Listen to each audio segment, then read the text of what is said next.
Our thoughts are constantly running through our minds, shaping how we perceive the world and influencing the decisions we make. We often take these thoughts at face value, assuming they are accurate reflections of reality. However, it's crucial to recognize that not every thought we have is true or helpful. In this video, we will explore the concept of don't believe everything you think. We'll discuss why our thoughts can be misleading and how we can approach them more critically to improve our mental well-being and decision-making. Section 1. The nature of thoughts. Thoughts are mental events or processes that occur in the mind. They can range from fleeting impressions to elaborate analyses, and they can be triggered by various sources.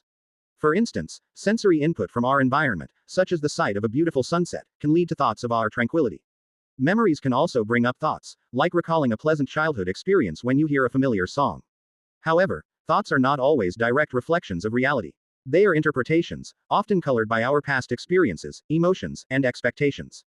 For example, two people might witness the same event, like a dog barking, but have completely different thoughts about it. One might think it's a sign of danger, while the other sees it as an expression of excitement.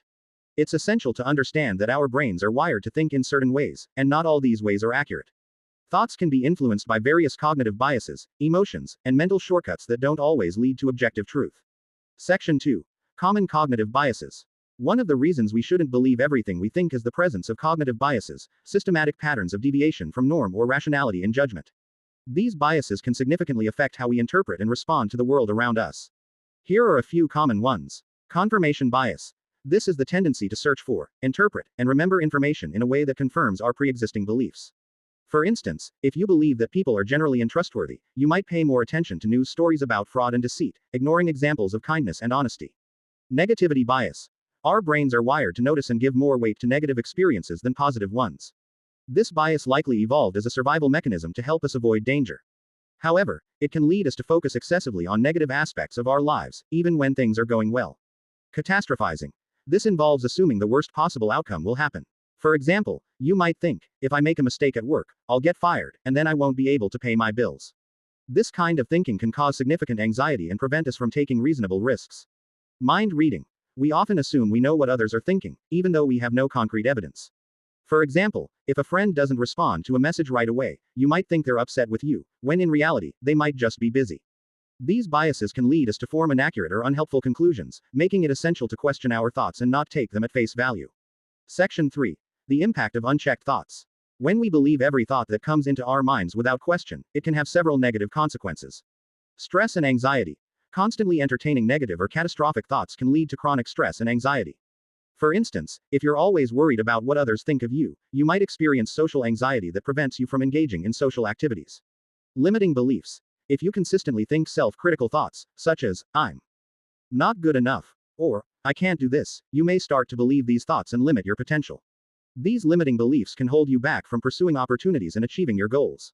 Relationship issues. Believing assumptions about others' thoughts or intentions can lead to misunderstandings and conflicts in relationships.